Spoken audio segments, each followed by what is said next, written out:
वसुदेवसुतं देवं कृष्णचाणूरमर्दनं देवकी परमानंदम कृष्णं वंदे जगद्गुरुम।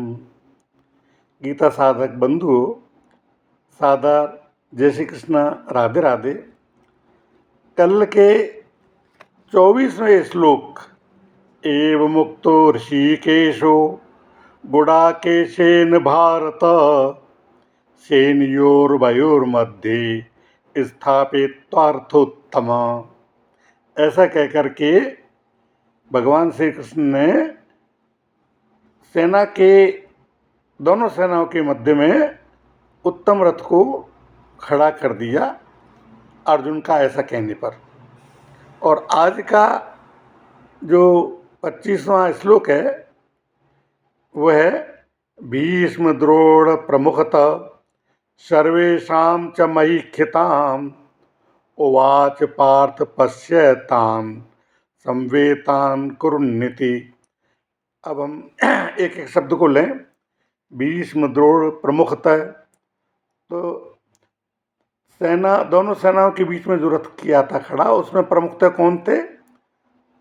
भीष्म और द्रोणाचार्य। सर्वेषां च महीक्षिताम्, और भी सब वो राजा।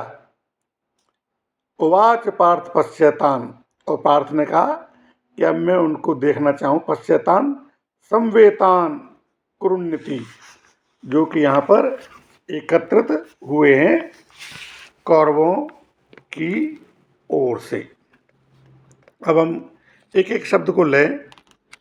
भीष्म द्रोण प्रमुखतः, पिता में भीष्म और आचार्य द्रोण के सामने, च यानी और, सर्वेषाम संपूर्ण, महीक्षितान और राजाओं के सामने, रथोत्तम श्रेष्ठ रथ को, स्थापित्वा खड़ा करने के बाद, इति इस प्रकार से, उवाच कहा कि हे पार्थ, एतान संवेतान कुरून् पश्य, इन संवेतान इकट्ठे हुए कुरून् कुरुवंशियों को पश्य देख। तो यहाँ पर हम अब विवेचन करेंगे। भीष्म द्रोण प्रमुखतः सर्वेषां च महीक्षितान्, उस रथ को भगवान ने विलक्षण चतुराई से ऐसी जगह पर खड़ा किया जहाँ से अर्जुन को कौटुंबिक संबंध वाले पिता में भीष्म, विद्या के संबंध वाले आचार्य द्रोण और कौरव सेना के प्रमुख राज कार्य को करने वाले जो राजा लोग थे, वो सभी सामने दिखाई दिए। इसके बाद में उवाच पार्थ पश्यतान् संवेतान् कुरुन्निति। तो ये जो कुरु पद है, इसमें धृतराष्ट्र के पुत्र और पांडु के पुत्र, ये दोनों ही आ जाते हैं, क्योंकि दोनों ही कुरुवंशी हैं। ये दोनों आ जाते हैं और युद्ध के लिए एकत्र हुए।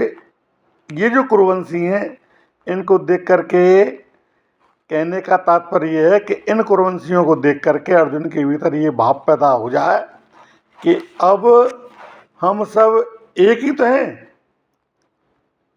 इस पक्ष के हों चाहे उस पक्ष के हों, भले हों चाहे बुरे हों, सदाचारी हों चाहे दुराचारी हों, पर हैं तो सब अपनी कुटुंबी। इस कारण अर्जुन में छिपा हुआ कौटुंबिक जो ममता युक्त मोह जागृत हो जाए, और मोह जागृत होने से अर्जुन में जिज्ञासा आ जाए, इससे अर्जुन को निमित्त बना करके और भावी कलयुगी जीवों के कल्याण के लिए गीता का महान उपदेश किया जा सके। तो इसी भाव से भगवान ने यहाँ पर पश्यतान् संवेतान् कुरुन् कहा है। और नहीं तो भगवान पश्यतान् धार्तराष्ट्रान् समान्यति, ऐसा भी कह सकते हैं कि देखो सामने कुरुवंशियों को, ये जो धार्तराष्ट्र ने ये सब देखी।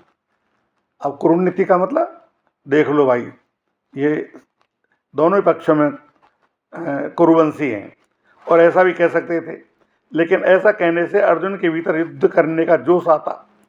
अगर केवल दुर्योधन की सेना की ओर इशारा किया जाता इससे गीता के प्राकृतिक अवसर भी नहीं आता और अर्जुन के भीतर का जो प्रसुप्त जो कौटुंबिक मोह था वो भी दूर नहीं होता। तो इसको दूर करना भगवान अपनी जिम्मेदारी मानते हैं।